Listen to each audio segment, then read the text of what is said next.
Hello students, today we will study Hindu joint family.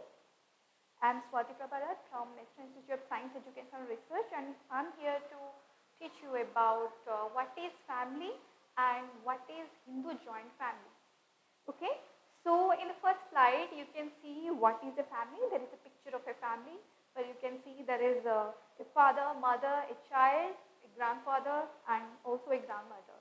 So as all of you are from family, you must have known about what a family is or what family means to you. In the next slide, what is a family? So it is an important social institution, because I already said that sociology studies the social institutions like family, marriage, religion, politics, all these things. So all these are part of the society and they comprise the social institutions. And family is an important social institution. So it helps in socialization of humans. As you have already studied society, and what society does is that it socializes humans. So humans become humans in a society. So family plays a very important role in socializing people. And it is the foundation of every society. Wherever you go to USA, you go to China, you go to Japan, anywhere in the whole world, you will find the family. So it is foundation of every society. And when we try to define what a family is, we need to take some of the definition by the scholars. One is by Mulder in 1949. He said that family is a social group characterized by common residence, economic cooperation and reproduction. It includes adults of both the sexes, at least two of whom maintain a socially approved sexual relationship, and one or more children, own or adopted, or the sexually cohabiting adults.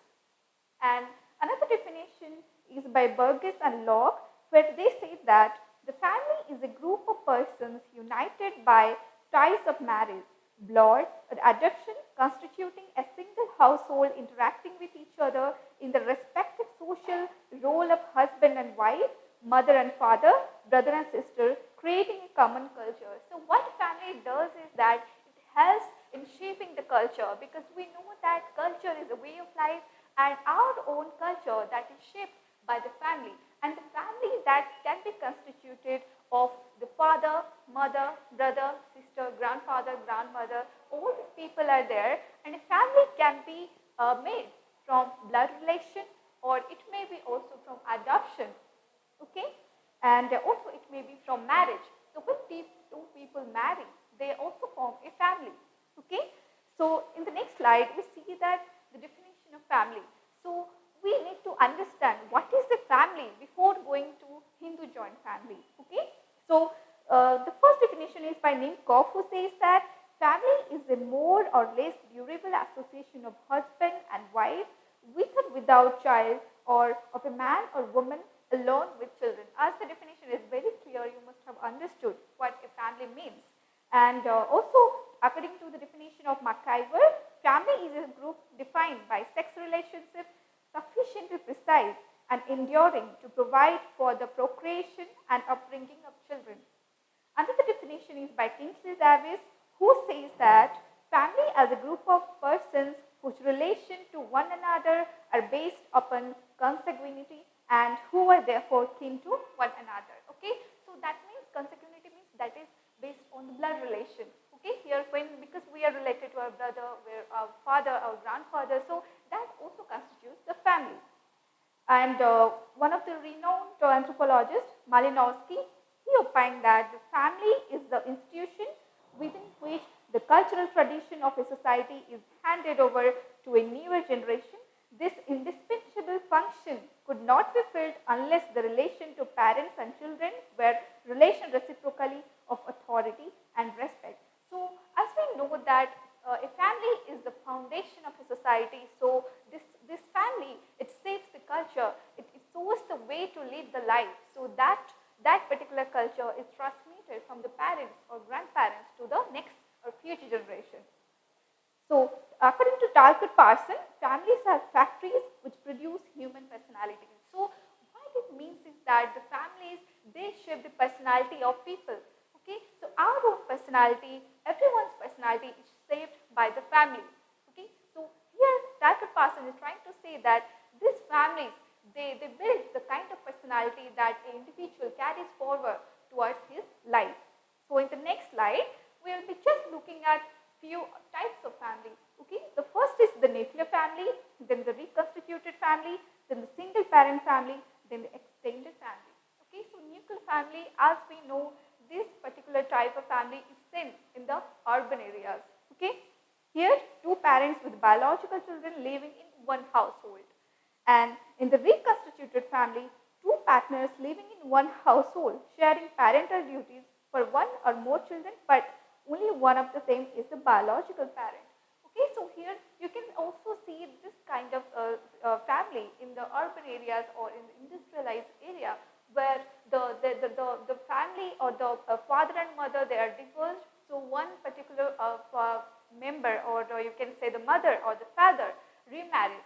So when he or she remarries, that other person or the partner, he also stays in that family, and that person also plays an important role of being a father or being a mother who is not necessarily the biological father or mother. So in that way also you can say that is a kind of reconstituted family. As the definition or the name itself says, the reconstituted family, the family that originally was there, that was reconstituted. So the next type of family is the single parent family, as this is also more relevant in today's time, when we see that one adult with one or more children living in one household. You must have heard about single mother or single father who takes care of the particular child or their children, and that is known as the single parent family, because there is only one single person who takes care of the family. And another one is the extended family. So where the relatives such as uncle, aunt or grandparents reside permanently in the same household as those making up the nuclear family. So this is the kind of joint family that we are going to study here. The extended family means the extended relatives, like your grandparents, your uncle, your aunt, all of them, and also their children. They live together in a particular household, and that is called the extended family. Okay? So in the next slide, we see that what is Hindu joint family. You can see the picture here, where typically in a Hindu joint family there is a grandparent, and there are father, mother, and your uncle, aunt, and also many siblings and your cousins are also there. So in the next slide, we need to understand what is the Hindu joint family. So to understand that, we need to understand, or we need to study few definitions by the famous sociologists or scholars. So one of the famous definition is by Iravati Karve, who has said that a joint family is a group of people who generally live under one roof, who eat food cooked at one hearth, who hold property in common, and who participate in common worship and are related to each other as some particular type of kindred.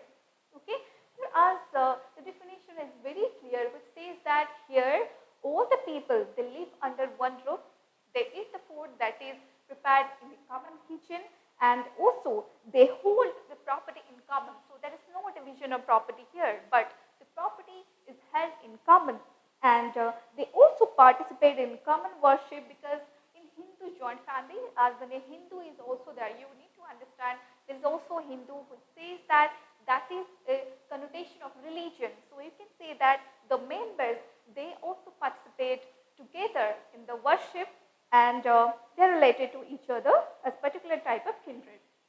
So in the next definition by I.P. Desai, he says that we call that household a joint family which has greater generation depth than individual family, and the members of which are related to one another by property, income, and mutual rights and obligations.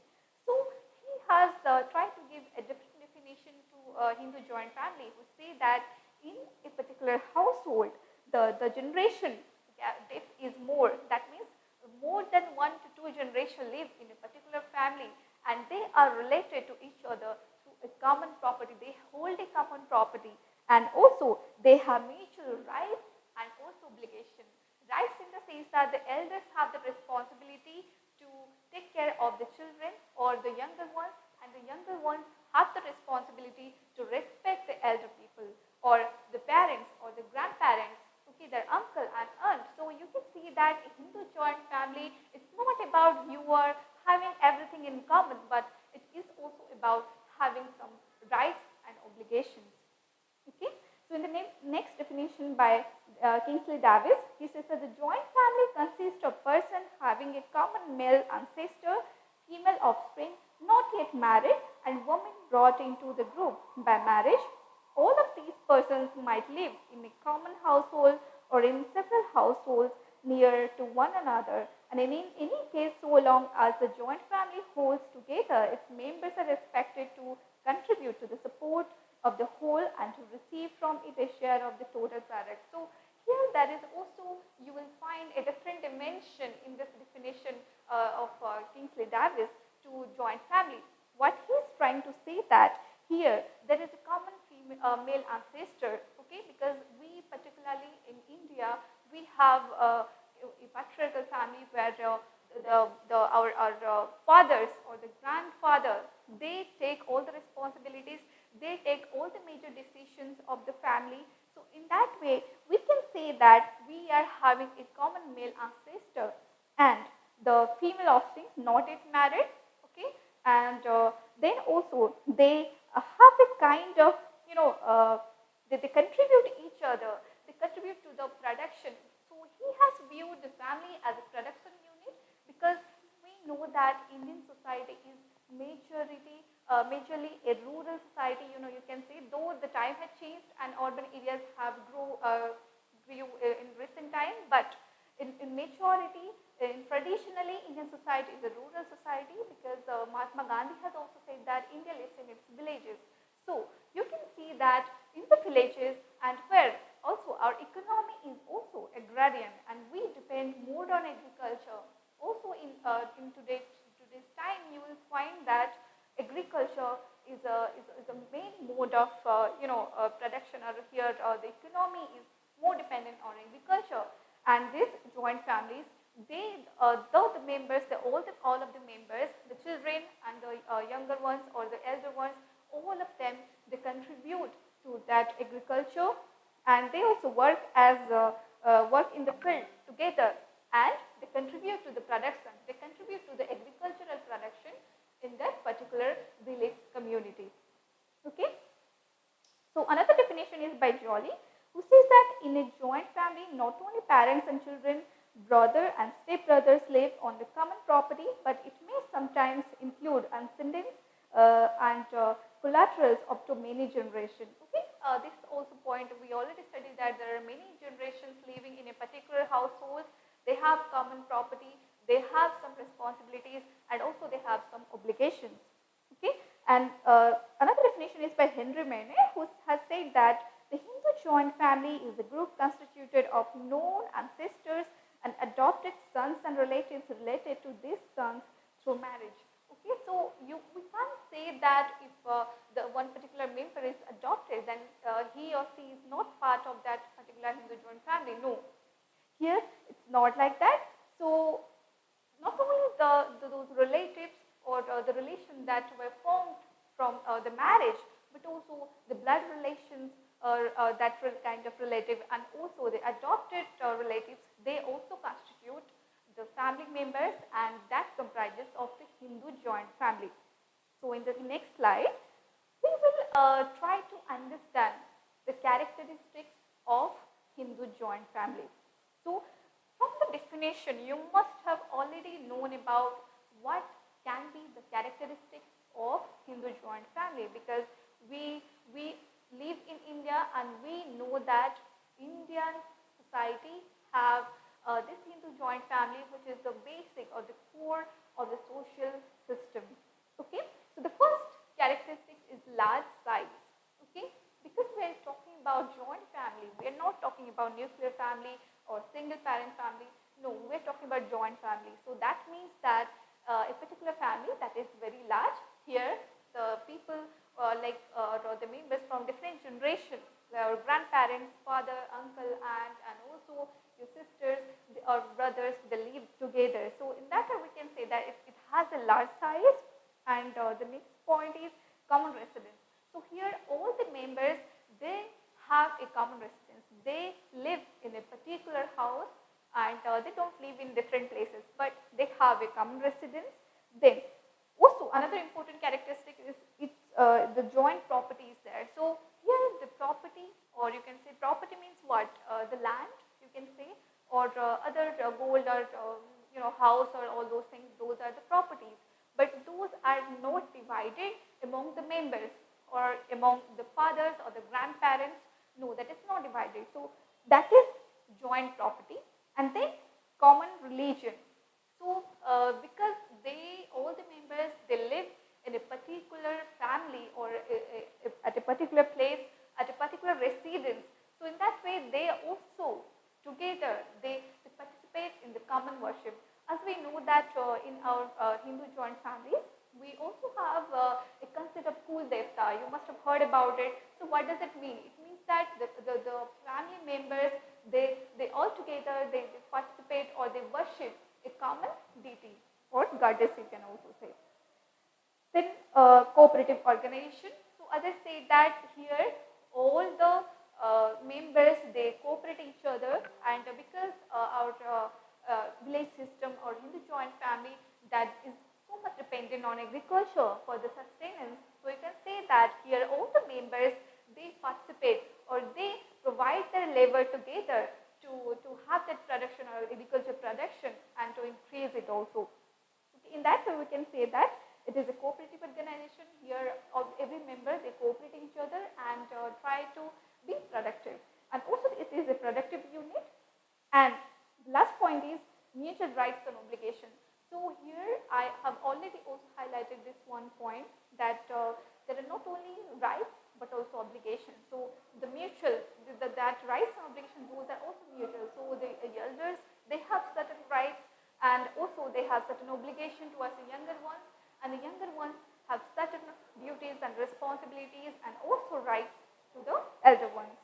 Okay, in the next slide, we will study about the merits and demerits. Okay, so we knew what a joint family is, the definition, and the major characteristics of Hindu joint family, and we need to understand what are the merits and what are the demerits of that particular social institution in Indian society, that is Hindu joint family. So in the merit part, the first point comes that ensures economic progress. Okay. Then we should, how economic progress? Because as I already told you that the Hindu joint family, that is based in a village, and a village economy is more dependent on agriculture. So in that way we can say that when all the members, both the elder ones and the younger ones, they participate in the agricultural production, okay, they provide the labor. So in that way we can say that it also ensures economic progress. And when each of the members, they contribute to the sustenance of the family, so in that way we can say that more than 1 to 2 members, they are engaged in the economic activity, and in that way that ensures the economic progress. Then in the next point, there is a division of labor. Okay, so how younger ones are not allowed to do so much and elder ones have some responsibilities towards the younger ones. So here there is a division of labor. So women need to do certain tasks, then men need to do certain tasks, and also children need to do certain tasks. Okay, like women in an agricultural setup, in a village society, you can imagine women, they will be just making that rice and that entire household tasks they must be doing, and the men, they will be going to the field and they will be cultivating, they will be doing the labor. So, and also the children, they will be doing small tasks like carrying the rice or grains from the field to the home, or just small tasks. So in that way you can say that there is a division of labor. And in the third point, there is social insurance. Okay, in a Hindu joint family, as all the members are there, they're living together and they have the rights and also obligations. So there is social insurance. Even if one person becomes disabled or is not able to earn, so in that way he or she doesn't have a kind of insecurity or social insecurity, because the other family members, they take care of that person.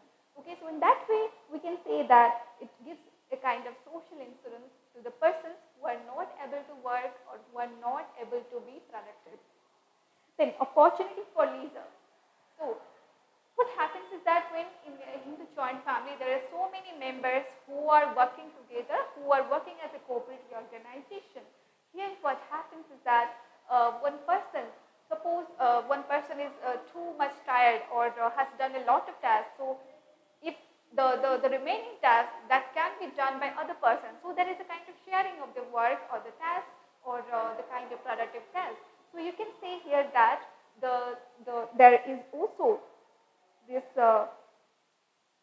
opportunity for leisure. So you can take rest, you can have leisure, and also spend your time in doing something creative or something else what you really like. So the next point is social virtues.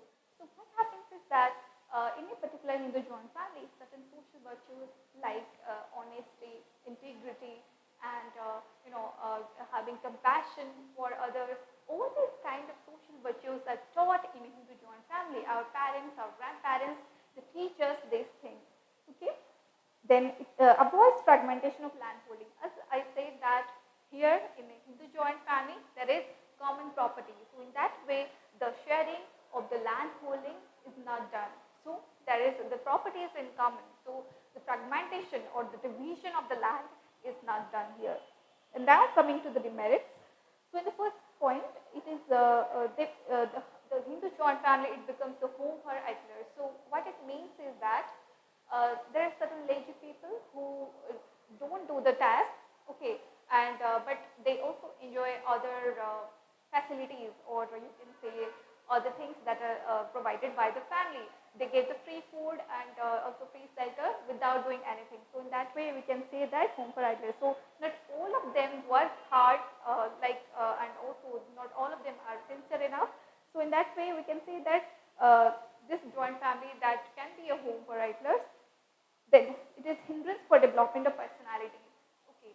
So what it means is that because the younger persons or the elder persons, they have certain rights and obligations, then in that way they fail to actually fulfill their own goals or their own careers. For example, in the only to help the parents or grandparents, they fail to complete their education, okay, because they have a particular land and they do the agriculture activity, and suddenly one of the member or the father dies. So in that way the grandparents, they will not be able to help. So what happens that the younger ones, they have to sacrifice their education or the career, and they have to be engaged in the agricultural productivity, or you can say agricultural activity. So in that way it also hindrances the development of personality. Then more quarrels are there because more members are there.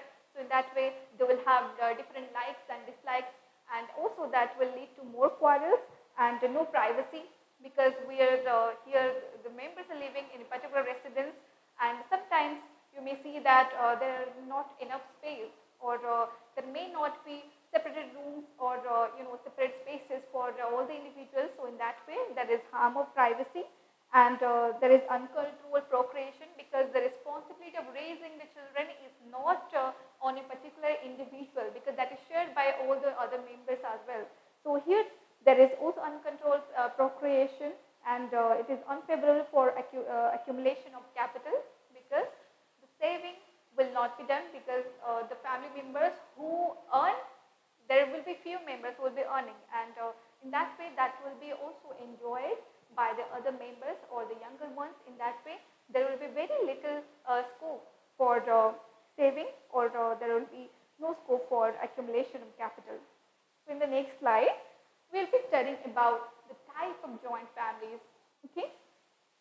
So on the basis of relatives, who are the members of joint family, Pauline Kolenda, he is a famous scholar who studied Hindu joint family in India, and so according to her there are certain types of families, Hindu joint families in India, on the basis of relatives who are members of joint family. So the first one is collateral joint family, which comprises of two or more married couples between whom there is a sibling bond. And in this type, usually a brother and his wife and another brother and his wife live together with unmarried children. So here as the definition is very clear that there are two brothers and their wives and their children, they live there. So that is a collateral joint family. Then the next one, a supplemented collateral joint family. Here it is a collateral joint family along with unmarried, divorced or widowed relatives. The supplemented relatives are generally the widowed mother of the married brother or the widowed father or an unmarried sibling. Okay, I think the definition is very clear. Then the lineal joint family, here two couples between whom there is a lineal link between a parent and his married son or sometimes between a parent and his married daughter live together. So in the next slide, another type of joint family is the supplementary lineal joint family. Here it is a lineal joint family together with unmarried, divorced or widowed relatives who do not belong to either of the lineally led nuclear families. For example, the father's widowed brother or the son's wife's married brother or sister. Then there is lineal collateral joint family, and in this type, three or more couples are linked lineally and collaterally. For instance, we can have a family consisting of parents and their two or more married sons together with the unmarried children of the couples. And the next one is supplementary lineal collateral joint family. So in this type are found a lineal collateral joint family plus married widowed separated joint family plus married widowed separated relatives who belong to none of the nuclear families lineally and collaterally linked, or for example, the father's widowed sister or brother or an unmarried nephew of the father. Okay, you just need to remember these types of families based on who are the members living in that particular joint family, and the definitions are provided by Pauline Colenda. So you need to remember her name and these types of families and what does they mean? What do they mean? So in the next slide, there are also types of joint family based on rules of inheritance. So this is very important because sometimes in exams they ask these type of questions. So on the basis of rules of inheritance, there can be two types of joint family. One is the Mitakshara joint family, another one is Doyabhag joint family. So in the Mitakshara joint family, here it is based on Yagyavalkya Smriti and his commentary, which were made by Vigyaneshwar. So you need to remember that who actually who proposed gave the definitions of Mitakshara joint family, or who talked about Mitakshara joint family. So it is Vigyaneshwar. And Mitakshara rules of inheritance are followed throughout India except Bengal and Assam. So you may also have some question relating like what are the areas, what are the states of India who follow this Mitakshara joint family. So except Bengal and Assam, all other states they follow this. According to this rule of inheritance, so we find the following characteristics. The first is the ownership of property starts from the time of birth. Along with the father, the sons have equal rights in the ancestral property during the lifetime of the father. And during the lifetime of the father, there cannot be division of property among the male members, but after the death of the father, the sons have right over the property. And a woman do not have equal rights over the family property as a male have. So here, this Mitakshara kind of inheritance or the joint family, here they talk about the male ownership of the property, okay, that is derived from the rights that are given by the male father or the head of the family. And until the head of the family or the father is dead, the property that is not being divided among the family or that is not transferred from the father to the sons. But here it is important to notice that women don't have the equal right with men to own the property. So you may get some question regarding which school of inheritance or which kind of joint family has the rule that only male members will inherit the property or they will own the property given by the father, and women don't own it. So you can say that this is Mitakshara joint family. So in the next slide, we will be studying about Dayavak tradition of family, joint family, Dayavak joint family. This different types of joint family, Lemitaksara and Dayavak, that is based on the kind of inheritance, okay, of the property. So this is Dayavak tradition is based on the commentaries made by Jimuta Vahana, and the ancestral property cannot be divided during the lifetime of the father. There is no question of claiming any right over the ancestral property during the lifetime of the father. The head of the family has the sole authority to manage, purchase, or dispose the family property in whatever manner he likes, and only after his death the question of the division of the property arises. Women also have right over the property. So here you see exactly the opposite thing, because here in Dayavag kind of family, you will see that women have the right over the property of the family. So also, but similarly, similar to the Mitakshara inheritance kind of joint family, you will see here that until the head of the family or the father is dead, or until he is alive, the division, the question of division of the property or the transferring of the property is not arising here. So this is a major difference between Mitakshara and Dayavag kind of inheritance. Here in Mitakshara, women are not given equal right to men and in regard to the ownership of the property, but in the Dayavag, women are being given the equal right to own the property. So hence we find that according to the Mitakshara law, the male members have a right over the family property from the time of birth, but Dayavag law, there is no such thing as right over property from time of birth, and only after the death of the father the property can be divided. So in the next slide, so we need to also understand another type of family that is based on the basis of inheritance, or you can say on the basis of residence. Okay, one is matriarchal, another is patriarchal. You must have heard about patriarchy. So that is a very famous concept these days. So in matriarchal family, what happens is that the female member, they take all the decisions of the family and they lead or head the family. So the matrilineal family of the Nayars of Kerala. So this is one example where matriarchy or matriarchal family is existing. So that is Nayars of Kerala, and that is known as Tarwad. So this is a famous concept, or one famous example of matriarchal family. Also, there are many other examples of matriarchal families, those which exist in the tribal societies like Khasis. Okay, so you can also read about them. A Nayar Tarwad is made of a female and her male, as well as her male children and the children of those female children, and so on. So it does not include the children of sons, as they belong to the Tarwad of the mothers. So in this Tarwad family, that is the matriarchal family, what happens is that the mother side, that is prominent, not the father side. Okay, and the family property belongs to the Tarwad, and the property is non-partible, and individual members are not entitled to enforce partition. The eldest member of the family is entrusted with the management of the property, and he is known as Karnavan.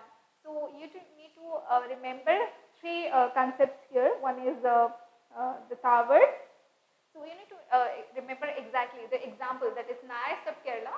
They continue this matriarchal type of family, and that particular family type is known as Tarwad, and here the head of the family is known as Karvan. Okay, and so the eldest member of the family is entrusted with the management of the property, and he is known as Karvan. In the case eldest male is found to be incapable of managing the property due to either mental or physical incapacity, the next senior male member steps to his place. Okay. Now, in the next slide, we will be studying about the patriarchal joint family. So here what happens that in this type of joint family, the male member or the father side, they lead or head the particular family, and they take the major decisions of the family. Here the female part or the female members, they don't have any role to play. So the patriarchal joint family is found among the tribes of central India as well as among all Hindus, which is patrilocal and patrilineal. So patrilocal means the kind of residence. So here all the couple after marrying or the girl after marrying goes to the family of the man. So that in that way that is patrilocal, and also that particular pattern continues when the children, their children, they also marry, the son marries and he brings the bride his home. So in that way we can say that that particular kind of family is patrilocal. Okay, and on the other hand, when the girl marries and the boy goes to the family of the girl to live, in that way we can say that it's matrilocal family. And patrilineal also, patrilineal means the lineage that is carried on by the father, or you can say the male member. So the offspring, particularly male members, do not have as a general rule their families of origin after they are married, and hence the patrilocal joint family consists of several member families of origin and several families of procreation. Among the Hindu, we find a joint family system prevailing throughout India.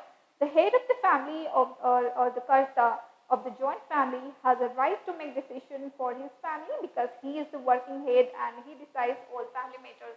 As I already told you that the patriarchal family here, the male or the father or the grandfather, he takes all the decisions or he leads that particular family.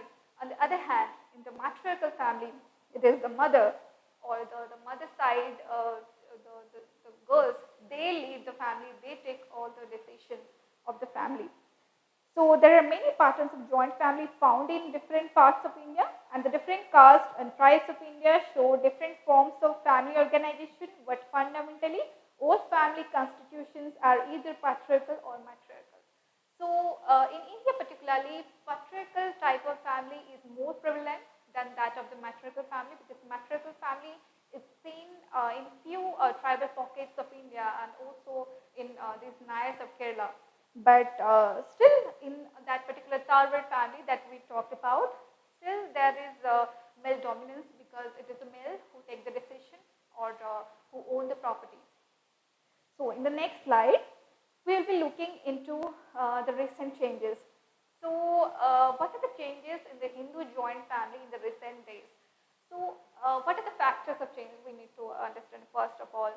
That is industrialization, urbanization, transport and communication, education. So all these things actually happened after the colonial period, which led people to move out of their particular joint family.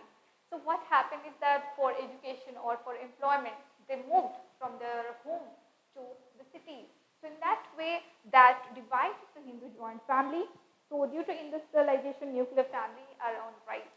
So in industrialized area, or you can say in a particular city or in a very urbanized area, you will never find a Hindu joint family particularly, but you will find the nuclear family where there are the parents and 1 to 2 children.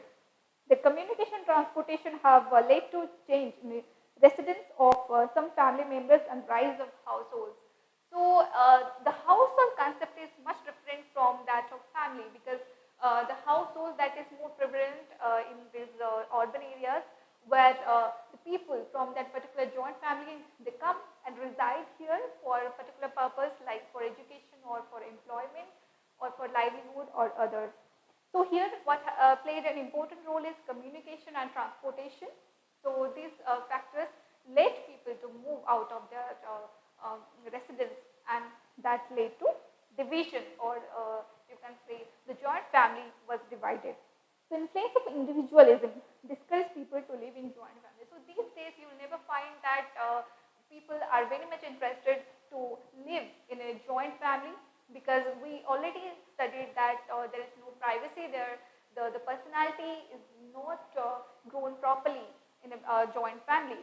So what happened is that these days we see individualism. The idea of individualism that came after Renaissance, or you can say, due to this urbanization, industrialization, and education. So the individualism that grew, which led people to to not to live in a Hindu joint family, but to live in a nuclear family where there will be more growth and there will be more freedom. So also you will see frequent divorce. So what happened previously is that people used to live in a particular household. Women were not allowed to go outside of that particular family or out of that particular village. So in that way, there was a kind of notion that marriage is sacred. We need not to be divorced and all those things.